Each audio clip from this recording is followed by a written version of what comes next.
नमस्कार. मी श्री वसंत ज्ञानदेव मोरे. माझ्या वसंत डी मोरे या यूट्यूब चॅनेलमध्ये आपले मनपूर्वक स्वागत करतो.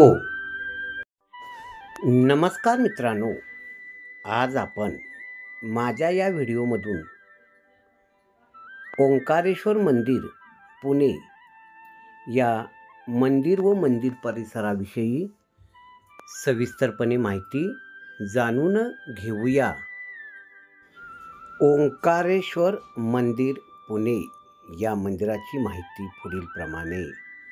पुण्यातील पेशव्यांच्या काळात बांधली गेलेली महादेवांची देवळं म्हणून प्रामुख्याने अमृतेश्वर, ओंकारेश्वर, पर्वतीचे देव देवेश्वर आणि खाजगीवाल्यांचे रामेश्वर मंदिर ही नावे डोळ्यासमोर येतात. त्यातील सगळ्यात प्रख्यात मंदिर म्हणजेच मुठा नदीच्या काठी वसलेले श्री ओंकारेश्वर मंदिर 26 ऑक्टोबर 1736 ते 18 जून 1738 या कालावधीत शिवरामपंत चित्राव यांच्या देखरेखीखाली थोरले बाजीराव पेशवे यांच्या आज्ञेने या मंदिराचे बांधकाम करण्यात आले. मंदिराच्या बांधकाम खर्चाची तरतूद खुद्द श्री चिमाजी अप्पा यांनी केली होती. हे आहे पुण्यातील ओंकारेश्वर मंदिर आणि मंदिरातील भव्य अशी शिवलिंग पिंड. मंदिराचे बांधकाम अत्यंत मजबूत दगडी बांधणीचे आणि सुबक आहे. याचे प्रमुख वैशिष्ट्य म्हणजे त्याला असलेली 9 शिखरे. सर्वसाधारणपणे मंदिराला एकच शिखर असते. गाभाऱ्यावर पुढे सभामंडप असतो, त्यावरही कमी उंचीचे शिखर असतात. तथापि या मंदिराला मात्र एक मुख्य शिखर आणि सभोवती 8 उपशिखरे असे वेगवेगळे स्वरूप दिलेले आहे. मुख्य शिखराचे कामही रूढ संकल्पनाप्रमाणे न करता अनेक टप्प्यांनी हळूहळू कमी होत जाणाऱ्या चौरस बांधणीच्या अगदी वेगळ्या धर्तीवर केलेलं आहे.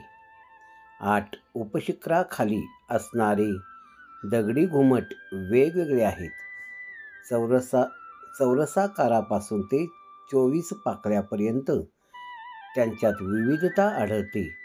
तसेच अगदी प्रवेशद्वारापासून ते गाभाऱ्यापर्यंतच्या भिंतीत असणाऱ्या कोनाड्यांच्या कमानींचे आकारही वेगवेगळे आहेत.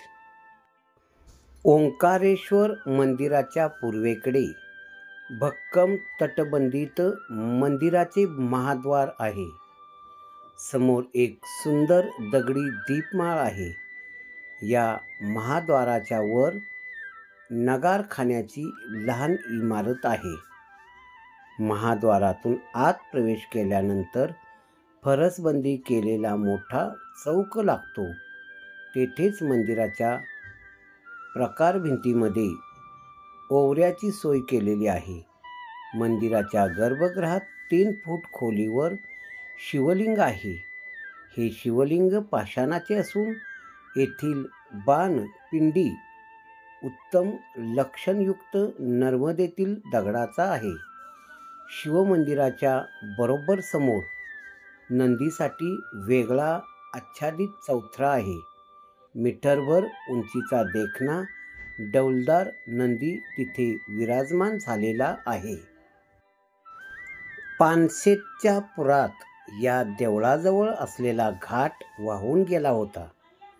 त्या भयंकर पुरात श्री ओंकारेश्वर मंदिराचे मात्र नुकसान झाले नाही. पूर्वेकडे बालगंधर्व पूल झाल्यानंतर मंदिराचा दर्शनी भाग झाकला गेला. मंदिर परिसरात विष्णू, शनी, मारुती मंदिरे आणि पुरातन दगडी दीपमाळ आहे. देवळासमोर चिमाजी अप्पा व त्यांच्या समवेत सती गेलेल्या त्यांच्या पत्नी अन्नपूर्णा देवी यांची समाधी आहे. तर मंदिराच्या परिसरात काळू महाराज व बाहेरील आवारात नदीकाठी नाना महाराज साखरे यांची समाधी मंदिरे आहेत. माझा हा ओंकारेश्वर मंदिर पुणे या मंदिरावर आधारित असणारा व्हिडिओ आवडला असल्यास लाईक करा आणि सबस्क्राईब करा.